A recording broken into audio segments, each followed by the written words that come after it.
Belatedly then, some thoughts on Italy against Wales. I'm Tim and this is Egg Chasers. And my apologies for not having a video on this game up until now. I've just watched it in full.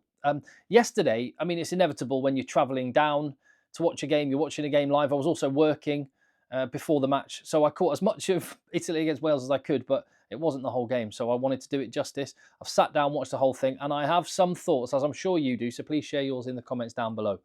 And what I'm going to do is take this team by team. I'm going to look at Wales first. And I will sort of cover the game and some of the things that happened, but in the wider context of where the teams are at, because I think really that's where the conversation is with Wales, isn't it? So yeah, like I say, leave your comments down below. Every time Wales appear to be at a low ebb, Wales say to Wales, "Here Wales, hold my beer." And Wales managed to take it even lower. And I take no pleasure in saying this, genuinely. When I think back, I've mentioned this, when I think back to Six Nations tournaments, I love this competition so much. And when I think back down the years, a strong Welsh team and the intensity of those Wales-England matches has been a massive part of the games that I remember most growing up. And Wales is one of maybe only a couple of countries, maybe Wales and New Zealand, are only the two countries on earth where historically rugby union has been the #1 sport. That certainly was the case historically. I'm not so sure it is the case now in Wales.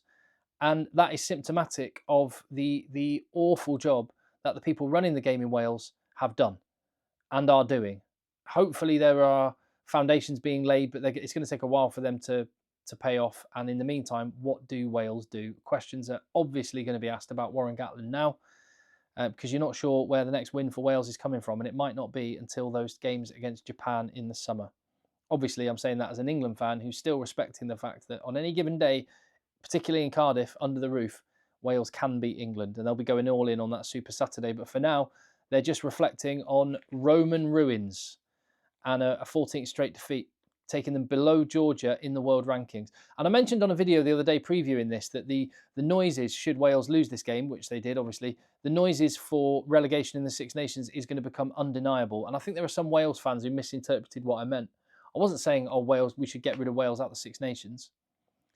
I was saying, but it's got nothing to do with the fact Wales are where they are. I've said this for years, and I would say it whether it was Ireland, England, France, Wales, whoever at the bottom of the Six Nations table, there should be a relegation playoff match. The worst thing we could do in trying to grow the sport is to not nurture Georgia and Spain and Portugal and not give them the aspiration. That doesn't mean they'll make it to the Six Nations, but they should have access to it. And I know that's going to be a tough thing for Wales fans to contemplate now, because the fear would legitimately be on any given day they might end up losing to Georgia and then might not be in the Six Nations this year. But that would be the best thing for the sport. And you never know, it could end up being the best thing for Wales in the longer term, because the plan for Wales is long term. As for this match then, and again, tell me what you think in the comments down below. There were some early signs that they'd taken some steps forward and learnt some lessons from a beatdown in France and getting nilled on the scoreboard. So if you're going to play a 12 at fly half, which personally I wouldn't, but there you go, that's Warren Gatland's choice. But if you're going to do that, and I said this on last week's reaction to the France game, maybe let your scrum half be the playmaker a little bit more, particularly as that's what he's been doing for his club all season, Thomas Williams. And it looked like that's the way Wales had changed the balance from the game against France, giving Thomas Williams a little bit more license to not just robotically pass it to Ben Thomas, but to snipe, to do a variety of kicks, get the box kick bombs up, some crossfield kicks. That one for Josh Adams, and there was two of those that almost came off, and it could have been a different game if one or both of those had come off. So the variety was there, and I thought, okay, all right, Wales have learnt. And I also thought last week, as I mentioned on the video after the France game, they just ran like they weren't thinking why they're doing what they were doing. They were just thinking what they were doing. So Wales were repeatedly just running into this blue brick wall and weren't changing the defensive picture in front of them.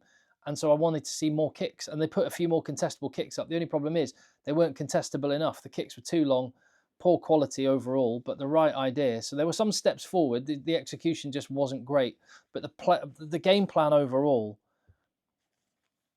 I think the game has just passed Warren Gatland by.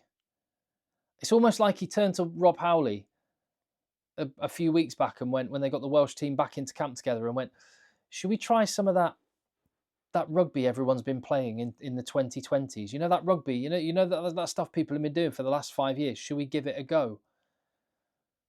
And Rob Howley's gone, oh, yeah, okay, let's give it a go. And they've just kind of done it. All the shapes are there. The little 3-pod, the man out the back, the next pod out, and then you could go. But it's all the shapes are there. But I think the perfect example of how it just doesn't work is when Ben Thomas got absolutely atomised by Tommaso Menoncello, just munched. And that is what happens when you have a 12 at 10, a 12 at 12, and a 12 at 13. And I do not understand the selections one bit. And Gatland is to blame for that, if you blame him. But as I keep saying, he's forgotten about more about rugby than I'll ever know. So I'm watching this going, scratching my head going, why does it seem so obvious to me and clearly to so many people, but the penny doesn't seem to drop with Gats? I don't get it. But Gatland is getting all the focus and all the blame, and he deserves some heat for this, no question. This is deeper. This is more fundamental. The way that Welsh rugby has been run in that country for years has been dreadful. The people at the top are incompetent. Maybe they're making changes now, but they have been incompetent over the years. The creation of the regions completely lost the public. People from Neath and from Swansea don't want to support the same team. They're like, in the best way possible, mortal enemies. And that tension between those communities was the identity of rugby. And the people at the top thought they knew better, and that's been the story of Welsh rugby. They've just not nurtured it, they've not looked after it, not respected it, thought they knew better. It's been a snake pit in the boardrooms, and unfortunately for Welsh fans, this is the inevitable outcome, and it's going to take a long way to turn around. But with the situation as it is, Warren Gatland's just not making the right calls. He said, and this was the bit that would really annoy me if I were a Wales fan. It annoys me, and I'm not a Wales fan. Warren Gatland in his post-match interview said, quote, "We knew it would be an arm wrestle." Yeah, and you knew you would lose an arm wrestle against Italy. You know you don't have the players to win an arm wrestle pretty much against anyone in the Six Nations right now. Yet you knew it would be an arm wrestle, and you played right into it. This is where I said on a video previously about Warren Gatland and is it time for him to move on. I suggested that someone like Patrice Lagisquet, who was the Portugal coach ahead of the 2023 World Cup, he might be a guy that Wales need to go for. Someone who can actually own the fact that Wales have serious deficiencies in the players they've got. They don't have the power and the size, so they need to do something different. But I don't think Warren Gatland's capable of doing that something different. We'll see anyway. As for positives for Wales, Jack Morgan is a positive. Again, the guy is just heroic. He's got to be on the British and Irish Lions tour. Just anyone with a heart that big deserves to be. Letting Thomas Williams actually play and dictate the play a little bit. Execution wasn't always perfect, but it was the right idea. Aaron Wainwright was a positive. Dan Edwards was a positive, which only makes it more baffling that if you're only going to pick one fly half in your squad, you don't pick that fly half at fly half. The maul. Defence, I guess, for large parts, although the penalty count was bad. Discipline around the breakdown was poor, and that let the game get away from them. And they got a losing bonus point.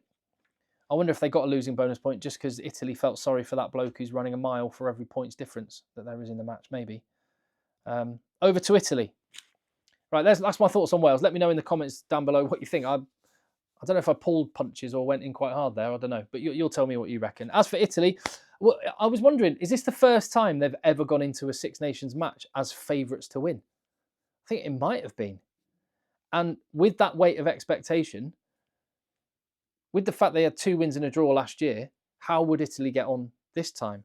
Well, it felt a little bit, if I had to summarise Italy's performance, firstly, great for them that they got a win. It was essential for them that they got a win, and they did. They delivered in the end.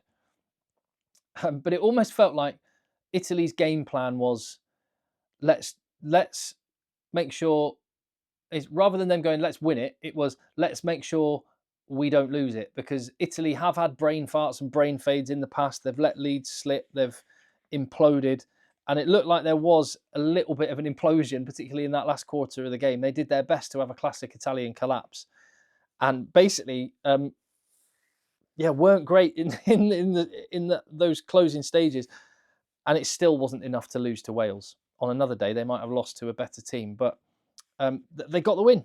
They got the win. And in terms of judging Italy's improvement, it's difficult because the bar was set so high. Their best ever Six Nations performance last year, 2 wins and a draw. They're never going to be at that level this year. And I think you have to view Italy's progress over a long time horizon. Like going from 2 wins and a draw last year, 11 points. Maybe this win against Wales will be the only win they get this tournament. They're capable of winning the other games, but let's say it is. That doesn't mean that they've got worse necessarily. It's it's going to be a bit like that, but it's going to trend upwards. That's the important point. It's going to trend upwards. And certainly, where you look at where Italy are now versus the World Cup 2023, you might not feel it's as good as last year, but it's better than they were 2 years ago. So you take that. The under-20s for Italy have been consistently good, and they've got a very, very young team. They've got one of the youngest teams in world rugby. So keep them together, develop. They can get better. The increments might be small. Sometimes you won't even notice the incremental improvements, but they will get there in the end. I do wonder, in terms of game management, they need to be better. Paolo Garbisi did some lovely things, but psychologically, maybe there's a bit of work to do on just closing games out. Because when they were 16 points up, they had penalties. They kept going for the 3 points. And was it like sunk cost fallacy? Oh, we've tried one. We should probably go again. We've tried and missed twice. We should probably go again. Let's go again. I don't know. It's easy to say after the fact because had Tommy Allen got one of those kicks, looks like the right call, doesn't it? The Italian pack, are they a little bit one-paced? Lorenzo Canoni was magnificent. Gladiator of a player. Silky hands, brilliant in defence, classy operator. He was brilliant. Do they need someone a little bit more explosive just in the mix? I wonder. As for the positives in the French pack, Ferrari and Fischetti, again, I thought were really, really good. Good last week and against Scotland and good again. And the under-20s, I talked about the improvement of the Italian under-20s over the last few years. A lot of that improvement has come from the solid scrum that they've got as well. And you saw that. It was 3-3 after 20 minutes. And the first try of the game came from Simone Ferrari getting a nudge on Gareth Thomas in the scrum, getting the right side of the scrum up. That created a bit of space for the little 9-10. And Garbisi got outside the back row, managed to nudge the kick through. Capuozzo finishes and try time. Maybe a disappointment that Italy only scored the one try. The conditions won't have helped that. But there was just a sprinkling of quality when it really mattered. And they were able to finish. And it says everything, doesn't it? That was the one try Italy scored. Wales missed 2 opportunities at a very, very similar try on that same touchline, with Josh Adams not able to finish either of them. They put a heap of pressure on Wales's breakdown. Lamaro, Canoni, Negri, massive pressure on the breakdown. That led to a bunch of the penalties where they were able to build a score. And that's a good sign, I guess. Even when they weren't at their best, they were able to build a score, exert enough pressure. More defence, that'll be a work on. Other teams will be looking at that and going, right, we'll have a bit of that. And discipline, just brain fades. But Tommaso Menicello is just a beast. The back row were really good. Canoni was ace. Italy's game plan, they didn't help themselves, but they managed to avoid beating themselves, which, there you go. As for the losing bonus point, where do you stand on that? Taking it away from Wales, maybe that says where Italy's mind's at. It's like, we don't mind giving Wales a point. We'll just, there you go, have a point. It doesn't bother us because we're going to finish above you. Maybe it shows more confidence. Maybe it shows that they weren't willing to risk it with 2 players in the bin. And so just on the off chance they missed a kick and it didn't go dead, maybe that was a smart call. Or maybe it was poor leadership. I'm sure you'll let me know what you think. Please do. I'll see you in the next one.